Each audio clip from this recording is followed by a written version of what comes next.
Now when we're starting out in chess, let's say we've learned how the pieces move, we've got a very basic idea of how to play the game. We need to understand some general principles. We need a basic grounding in the rudiments of chess. So what I'm going to do for you now is to give you a list of basic principles, and then I'm going to try to show you how these principles work when set alongside an actual game. And the first basic principle which I want you to understand is that control of the centre in the opening is the most important thing. Play to control or occupy the centre of the board. The squares d4, e4, d5 and e5 are the most important squares, and we can extend the centre a little bit further to c4, c5, f4 and f5. You will see when you examine all games at a higher level that each of the players is endeavouring to conquer the central area of the board at the beginning. So this is why, coming on to the next principle, a good player will usually open with a central pawn. You often see white playing either e4, d4, c4 or maybe knight f3. These are the four most common opening moves because they directly influence play in the centre of the board. So the opening is a battle for the centre. Now just let's get rid of a few of these colours. There's a rule in chess that you should try to develop your knights before the bishops when you're thinking about getting your pieces out. Why is this? Well, simply because the knights can actually participate in the battle for the centre actually before the bishops. As we can see on the initial move, the knight can already jump out. White can already jump out with either of his knights. He either play his knight out to c3 if he wishes, or going back he may play knight f3, and already these knights are participating in this central struggle. The white knight, for instance, on f3 controls e5 and d4, and in particular restrains black's freeing advance e5.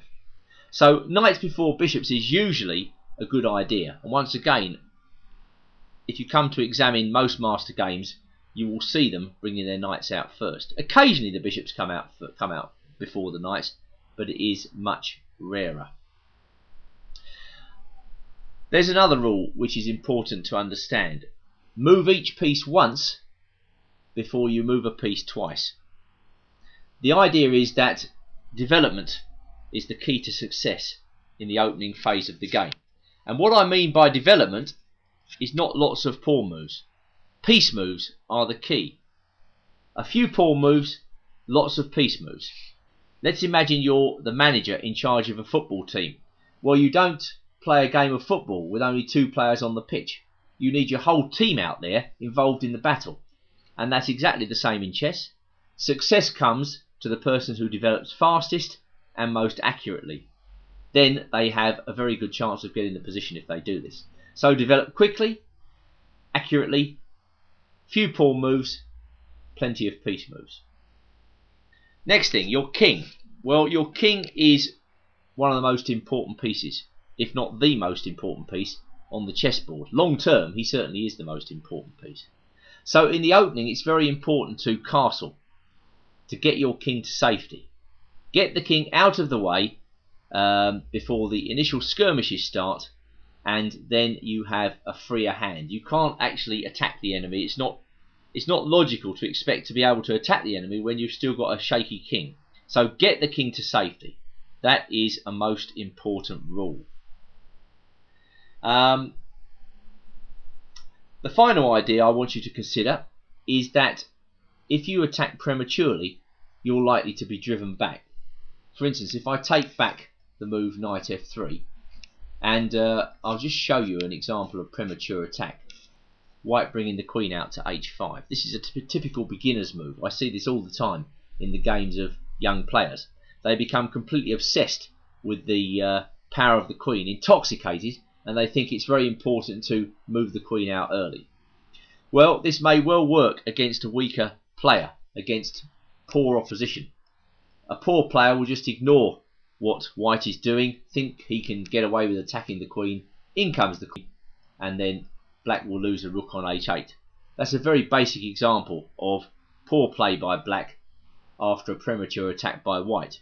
But instead, if black plays sensibly, just simply sticking to the basics, controlling the centre, noting the opponent's threats, developing a piece, protecting his pawn, then eventually white gets pushed back. First of all, the queen is being pushed back by the pawn, then the queen is being blocked out of the game by the knight.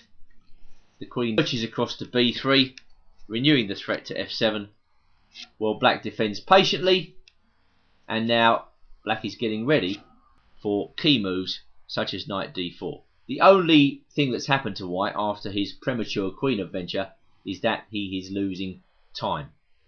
So beware the premature attack. Alright, let's just review these one more time, these principles, before we go on, and then I'll look at each of them in turn a bit more closely. 1. Play to occupy and control the centre of the board. 2. Open with a central pawn, because this helps you to do just that. 3. Don't bring your queen out early. The queen can be driven back. 4. Develop knights before bishops, because, well, usually the knights are able to participate in the battle for the centre more quickly than the bishops. Move each piece once before you move them twice. This is a very general rule, but it will stand you in good stead. Castle early, and beware the premature attack.